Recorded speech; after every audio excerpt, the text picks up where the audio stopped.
हमारे साथ बातचीत करने के लिए मौजूद है टेंट क्रिएटर वेलफेयर एसोसिएशन के प्रदेश अध्यक्ष विजय कुमार सर। 24 नेटवर्क में आपका बहुत बहुत स्वागत है। आज आपके द्वारा मैं विजय कुमार प्रदेश उत्तर प्रदेश ये तीसरा महाअधिवेशन होगा और इंदिरा गांधी प्रतिष्ठान में, इसमें हम लोग प्रदेश के विभिन्न जिलों से हमारे पदाधिकारी आ रहे हैं और अन्य स्टेट के भी 10 से 12 स्टेट के भी पदाधिकारी हमारे आ रहे हैं, ऑल इंडिया के भी हमारे पदाधिकारी। इसमें इस अधिवेशन के माध्यम से हम लोग जो है अपने व्यापारियों को नई नई चीज़ों को दिखाने का, उनको देखने का मौका मिलता है। हम लोग जो हमारी वेडिंग इंडस्ट्री से जुड़े हैं, लाइट डेकोरेशन की कंपनियाँ हैं, फ्लावर डेकोरेशन की कंपनियाँ हैं, टेंट की बिजनेस कंपनियाँ हैं, कैटरिंग से संबंधित जो कंपनियाँ हैं और साउंड की कंपनियाँ हैं, तो जितने भी हमारी ट्रेड से जुड़ी हुई जो चीज़ें हैं वो सब की हमने कंपनियाँ एक्सपो लगवा रखी हैं। उसमें तमाम कंपनियां भाग लेंगी। तो हमारा जो व्यापारी जो दिल्ली, मुंबई, कलकत्ता नहीं पहुंच पाते हैं बड़ी बड़ी जगहों पर, उन व्यापारियों को अपने कारोबार को बढ़ाने के लिए यहाँ से अच्छी प्लेटफॉर्म मिलेगा, वो यहाँ से नई नई चीज़ें देख सकते हैं। हमने अपनी इस कंपनी में यहाँ पे उत्तर प्रदेश के जो हमारे उद्योग बनाने वाले जो व्यापारी हैं उनको हमने ज़्यादा करके प्राथमिकता दी, ताकि हमारे उत्तर प्रदेश का विकास हो। हमारे यहाँ जब उनका माल बिकेगा तो हमारे उत्तर प्रदेश में जीएसटी बढ़ेगी, जीएसटी बढ़ेगी तो हमारा विकास। तो हम लोग इस संगठन के माध्यम से सरकार को भी, सरकार का राजस्व बढ़ाने का भी काम कर रहे हैं, व्यापारियों को भी एक नई चीज़ दिखाने के, तो उनको भी कारोबार आगे बढ़ सके। साथ ही साथ में सरकार से ये भी अच्छा अपेक्षा हम लोग कर रहे हैं कि जो सरकार ने अभी जो जीएसटी जो लाई सरकार का जो नया स्लैब आया है, उसमें जीएसटी में जो सर्विस सेक्टर को जो छूट दी गई है, वो सर्विस सेक्टर में छूट हम लोगों को नहीं मिली। वेडिंग इंडस्ट्री लगातार कई सालों से इसकी मांग करती चली आ रही है। कल के इस कार्यक्रम के माध्यम से हम लोग इसकी भी मांग को उठाएंगे और सरकार तक कोशिश करेंगे हमारी मांग पहुँचे और वेडिंग इंडस्ट्री से जुड़े सभी व्यापारियों को राहत दिया जाए। क्योंकि जब वैट लागू हुआ था तो बहुत इंस्पेक्टर राज बढ़ गया। आज जीएसटी में भी इंस्पेक्टर राज तो नहीं बढ़ा है, लेकिन वकीलों का और सीए का शोषण हुआ है, जबकि व्यापारियों को किसी चीज़ के बारे में जानकारी नहीं होती है। कई ऐसी घटनाएं हम लोगों के सामने आई हैं जो कल हम लोग मानिए जो हमारे जो भी मुख्य सचिव आएंगे हम लोग उनके समझ अपनी बातों को रखेंगे। इस महाधिवेशन में कौन कौन चीफ गेस्ट शिरकत करने वाले हैं? इसमें हमारे उप मुख्यमंत्री ब्रजेश पाठक जी आने वाले हैं, उद्योग मंत्री हमारे नंद गोपाल नंदी जी भी आने वाले हैं, रक्षा मंत्री जी के सुपम नीरज सिंह जी भी आने वाले हैं, हमारे लखनऊ के मेयर हमारे सुषमा सरवाल जी वो भी आने वाले हैं, उन्होंने भी समय दिया। दया शंकर जी जो हमारे ट्रांसपोर्ट मंत्री हैं उन्होंने भी अपना समय दिया है। अब बाकी कार्यक्रम में सभी लोगों का समय है जो मौजूद है। इस महाधिवेशन उत्तर प्रदेश की इकोनॉमी को कितना बूस्ट कर सकता है? अभी जो इस बार का जो जीएसटी का जो स्लैब आया है उसमें जो हमने देखा है उसमें करीब 12,000 करोड़ रुपए का स्लैब हमारी वेडिंग इंडस्ट्री से सरकार को गया। और अगर ये 1% में अगर सरकार हमें समाधान योजना में अगर 1% में ले आएगी तो उससे जो हमारा छोटा व्यापारी है वो भी सरकार से जुड़ेगा और वो भी जीएसटी में अपना रजिस्ट्रेशन करा के और सरकार का डायरेक्ट वो सरकार का राजस्व देगा। क्योंकि चाहे वो 1 लाख रुपए का कारोबार करे, चाहे वो 10 करोड़ का करे, चाहे जितने का भी 10 लाख का करे, सभी वो सरकार को अपना टैक्स।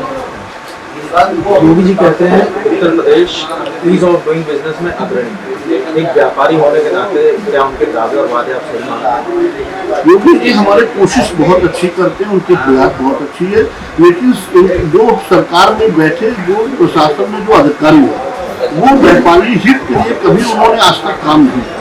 कभी जब व्यापारियों का एक संगठन हुआ करता था तो जो व्यापारी संगठन चाहता था अपनी बात को अपने व्यापारियों के हित के लिए अपनी बातों को मनवा लेता था, लेकिन आज ऐसा अधिकारियों ने व्यापारियों को गुमराह कर दिया, व्यापारी नेता प्रतिनिधि करने वालों को ऐसा गुमराह कर दिया है और सरकार को तो गुमराह करके रखी है।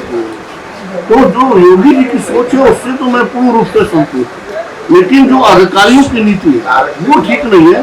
क्योंकि जब योगी जी का कहना जब वो छोटे उद्योग को बढ़ाना चाहते हैं, छोटे व्यापारियों को लोन दे करके अपने कारोबार को आगे बढ़ाना चाहिए, तो जब हम बड़ी इंडस्ट्रीज को जब हम छूट दे सकते हैं तो उन छोटे व्यापारियों को समाधान में ला के इनको वकीलों के, इनको सीए के चक्करों से और अधिकारी बाबुओं के चक्कर से हम उनको क्यों न छुटकारा दें। अगर हमें छुटकारा दिलाएंगे तो उससे सरकार के प्रति व्यापारियों में एक अच्छा संवाद जाएगा। और जो एक सोच थी व्यापारियों की पहले कि कभी भाजपा सरकार आएगी तो व्यापारियों की सरकार आएगी, आज हर एक स्टेट में क्या पूरे भारत में हो गया है कि भाजपा सरकार व्यापारियों की नहीं रहेगी। अधिकारियों ने इस प्रकार की मानसिकता व्यापारियों के उसमें सरकार के खिलाफ बना। वेडिंग इंडस्ट्री के लिए हाल फिलहाल में चुनौतियाँ क्या हैं, क्योंकि अभी आप जिक्र कर रहे थे कि कन्वेंशन सेंटर सरकारी जो इंफ्रास्ट्रक्चर है, तो क्या कुछ मांग है, क्या कुछ मांग है? वेडिंग इंडस्ट्री से जैसे हम लोगों का कारोबार पहले बहुत बढ़िया चलता था, बहुत अच्छा चलता था, और हर एक में पहले ट्रेड होता था कि अगर हमारे घर पे फला आदमी ने काम किया था तो फला आदमी को बुलाना है, तो ये ट्रेड था। तो हम लोगों को बड़ी खुशी थी और उनमें भी खुशी होता है, भाई फला हलवाई ने हमारे घर खाना बनाया था, हम उनको बुलाया। फला केटरर्स था, फला केटरर्स ने काम किया था, भाई बहुत अच्छा काम किया, तो उसको बुलाया। धीरे धीरे करके नगर निगम ने प्रतिबंध लगा दिया, पार्कों में हमारा कारोबार 25% खत्म हो गया। वहां से खत्म हो गया, गेस्ट हाउस का चलन बढ़ा। जब गेस्ट हाउस का चलन बढ़ा तो गेस्ट हाउस की तरफ से आशा हम लोगों को जागरूक हुई। जब आशा जागरूक हुई तो धीरे धीरे प्राइवेट गेस्ट हाउसों ने क्या किया, अपनी मोनोपोली करना शुरू किया। वहां से भी हम लोगों को निराशा हाथ आने लगा। फिर ये हुआ कि धीरे धीरे जो मैदान से वहाँ काम हो रहे थे वो भी सब धीरे धीरे खत्म हो गए, घर बनते चले जाने। अब हमारे पास एक आशा बची थी सरकारी गेस्ट हाउस की, जो सरकारी समुदाय के जो committee centre, convention centre, Indira Gandhi प्रतिष्ठान, जो और भी सरकारी संपत्तियां हैं, इसमें एक आशा हम लोगों को जागरूक हुई, इसमें काम करने का चलो मौका मिलेगा व्यापारियों को, और व्यापारी अपना कारोबार। आवास विकास और एनडीए के द्वारा धीरे धीरे करके जितने भी समुदाय और कम्युनिटी सेंटर हैं तो कन्वेंशन सेंटर, इन सबको धीरे धीरे करके लीड पे उठा देगा। अगर इन सबको लीड पे उठा देगी, जहाँ पे एक एक गेस्ट हाउस के अंदर में 10-10 आदमी कारोबार करता है, वहीं पे एक आदमी काम करेगा तो 9 लोगों का रोजगार। और ऐसे अगर कोई लखनऊ में एनडीए और आवास विकास के कम से कम 150 के लगभग समुदाय के कम्युनिटी सेंटर पार्क इलाके बनाए, तो फिर से 1500 लोग जहाँ काम कर रहे हैं वहाँ पे मात्र केवल 150 लोगों को रोजगार। और अब तो ये हो गया कि एक एक आदमी 5-5 गेस्ट हाउस लीड पे ले लेगा अधिकारियों को मिलकर। तो ऐसी स्थिति में तो रोजगार पूरी रूप से खत्म हो जाएगा। और रोजगार हम इंडस्ट्री के लोगों का ही नहीं खत्म होगा, सर्विस सेक्टर का। साथ साथ में जो उद्योग हमारा जो लग रहा है, जो सरकार कह रही उद्योग बढ़ाया जाए, उद्योग को बढ़ाया जाए, ये उद्योग भी साथ साथ में खत्म हो जाएगा। क्योंकि हम लोग जहाँ एक गेस्ट हाउस में काम करने के लिए 10-10 व्यापारी माल बनाता है, वहाँ केवल एक व्यापारी माल बनाता है। तो इस तरीके से सोचिए, 10 लाइट वाला अपना तैयारी करता है, 10 टेंट वाले तैयारी करते हैं, 10 कैटरिंग वाले तैयारी करते हैं, 10 फूल वाले तैयारी करते हैं, डीजे वाले तैयारी करते हैं, अपना माल खरीदते हैं। तो सब जब सिमलेट हो जाएगा तो एक आदमी को माल खरीदना है, बाकी किसी को माल ही नहीं खरीदना। तो ऐसी सोचिए कि जो इंडस्ट्री तो आज दिख रही है, आने वाले समय में ये सारी इंडस्ट्री धीरे धीरे बंद है। अगर आपकी सारी मांगे सरकार मान लेती है तो ऐसे में कितना अनुमानित एम्प्लॉयमेंट जनरेशन हो?